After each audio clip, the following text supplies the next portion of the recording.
I want to focus on the Elementary Teachers Federation of Ontario and the Toronto District School Board. These are institutions that are unique in some senses to Ontario, but I believe they are reflective or perhaps even lead the way in the development of the kind of curricula that are or soon will be used across Canada and the rest of the Western world, given how fast information now travels. The first question we might ask is, what should children and young adults be taught and not taught from kindergarten through high school? My answer to that is quite straightforward. They should be taught to read and write and speak skillfully and gracefully, and that should be done with a minimum of political bias. If you agree with that sentiment, however imperfect you might find it, then you need to realize that it is not in the least the guiding principle of the current public education system. The people who are teaching your children no longer believe, for example, that children can be taught without political bias. They also believe that their particular political viewpoints are so self-evidently and finally correct that it is proper and just to concentrate on inculcating them into children as early as kindergarten, regardless of what their parents or anyone else might want. I do not believe that this is a goal shared by even a majority of teachers, and many have written to me indicating their dissatisfaction. But a small, noisy, domineering, victimhood-claiming coterie of radically left-wing thinkers have commandeered the controls and are steering the ship where they want it to go, screaming bloody murder if anyone dares to question, or worse, oppose. Both the Elementary Teachers Federation of Ontario, which operates at the provincial/state level, and the Toronto District School Board, which operates at the level of the city, have explicitly adopted a social justice program and have implemented curricula based on its principles from kindergarten through grade 8, with similar programs operating in the remainder of junior high and high school. The ETFO, elementary teachers, remember, is equity-oriented. This means equality of outcome, not equality of opportunity. And that is a radical left-wing, even Marxist goal. They describe their own organization as a, quote, social justice union, end quote, and have produced educational material aimed, in their own words, at fostering a climate of social justice in Ontario. This material is part of the Social Justice Begins With Me initiative. The ETFO, Elementary Teachers Federation of Ontario, claims furthermore that the education system is a key means of delivering messages around inclusion, diversity, and welcoming environments. They have developed a curriculum of children's literature aimed at delivering precisely this message, thus bending art, as ideologues always do, to the purposes of propaganda, justified by their belief that their ends justify their means.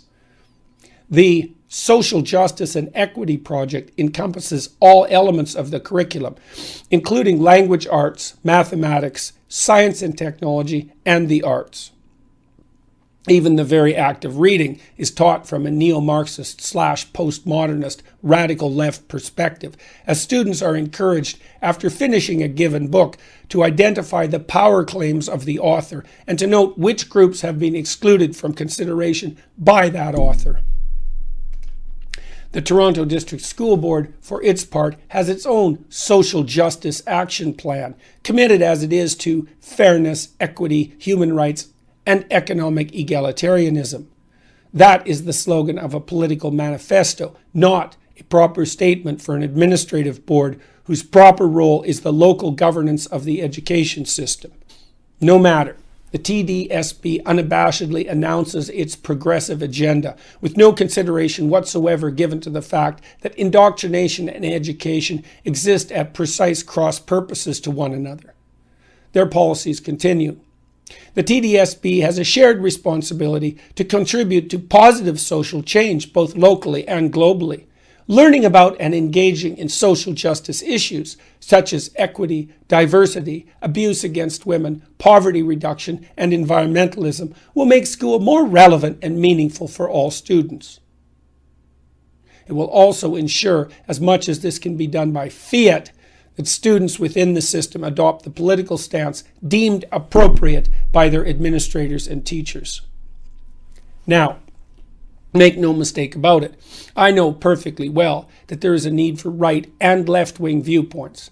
The right has a proclivity towards counterproductive stasis and sameness, and has to be balanced by the more innovative thinking that is part and parcel of the psychological processes that also drive left-wing political belief. So my objection to the indoctrination of children by the state and city has nothing specifically to do with the dislike of the opinions of those who occupy what is, after all, half of the political spectrum. But the fact that such views are a necessary part of balanced public debate by no means justifies transforming public education into a system of indoctrination, and that is exactly what has happened. It has to stop, and it has to stop now. Many people have already discussed with me their intent to pull their children out of the public education system because of this transformation, but that is not the proper solution. The system belongs, after all, to the parents and children who use it, and it is not right that any faction bends its function to their own use. So, I'm going to recommend something radical. I have no idea how to set the universities right in any simple manner. As some of you know, I've started working on an online humanities university, but that is a major project, unlikely to bear fruit until years in the future. The humanities, as they stand, broadly speaking, geography, history, languages and literature, gender studies, cultural studies, as well as many of the social and applied sciences, anthropology, sociology, social work, as well as law and the faculties of education most specifically, are occupied by radical left neo-Marxists who will stay in their positions for decades into the future. The corruption that characterizes their academic practices has spread widely into the general culture, political and corporate as well as educational, although it is only the latter that concerns us at the moment. I think the only real hope of forestalling further deterioration of the sort that would require, for example, large-scale exodus from the public school system, which I think is inevitable if present trends continue, is for the users of such systems, school children and young adults and their parents, to put a stop to its politicization. We have now reviewed evidence indicating widespread ideological corruption at the level of the professoriate, administration, university department, university, and higher education systems in general, as well as a refusal to admit to that corruption and a proclivity to name-call, deride, shame, and protest when such issues are brought to light. Such corruption particularly, although not uniquely, typifies the faculties of education, where those who teach your children are in turn taught.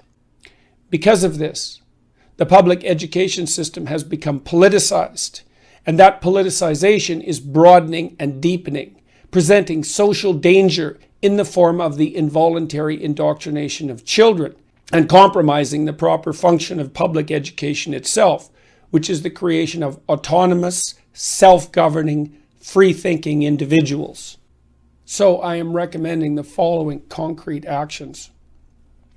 Affected and concerned families should first discuss the issues and formulate a plan. I think the following 2 books are invaluable, one more proximally, locally, and one more distally. There's a book called Understanding Postmodernism by Stephen R. Hicks. The whole book provides a good introduction to the problem, but the first chapter in particular provides a solid overview. I think the Gulag Archipelago by Alexander Solzhenitsyn is also required reading for many reasons, not the least of which is his masterful analysis of the relationship between radical left-wing thinking and the absolute collapse into tyranny and catastrophe that characterized all such experiments in the course of the last 125 years. More directly, I think students should, with the backing of their parents if possible, leave their junior high and high school classes if any of the following topics arise. This means they should stand up, note their objections to the content, This sounds like indoctrination to me rather than education, so I'm leaving. And then leave.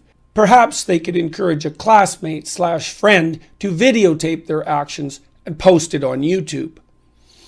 It wouldn't take very many students performing such an act to produce a very powerful effect, and it is certain that many who won't have the courage to do so will agree secretly that such action was necessary. Here are the topics I regard as indicative of indoctrination rather than education. Diversity, inclusivity, equity. Conveniently, these form the acronym DIE, which is exactly what the philosophy underpinning their grouping and use should be encouraged to do. White privilege, systemic racism, gender. I'm not claiming that there is nothing to be learned about such topics or even that they shouldn't be discussed. What I am saying is if they are brought up in an elementary, junior high, or high school classroom, the odds are very high that the lesson to be learned will be one driven by ideological/propagandistic concerns rather than one aimed at the inculcation of knowledge, wisdom, or skill. Here are the words again. Diversity, inclusivity, equity, white privilege, systemic racism, and gender. There will be mistakes made with such an approach. Some who discuss issues such as inclusivity and equity are going to be more reasonable than others. But that does not change the fact that the philosophy driving the pushing forward of such topics is essentially ideological and propagandistic. So I think such active resistance will get the point across very effectively. It is too bad that it has come to this, but in my opinion, it has. Think long and hard about it. My feeling is this: if effective action is not taken now to counteract the politicization of the public school curriculum, the need for such action will merely increase, and it will take much more to forestall the process later. Pick your poison. Good luck. The best to you and your family, and Happy New Year.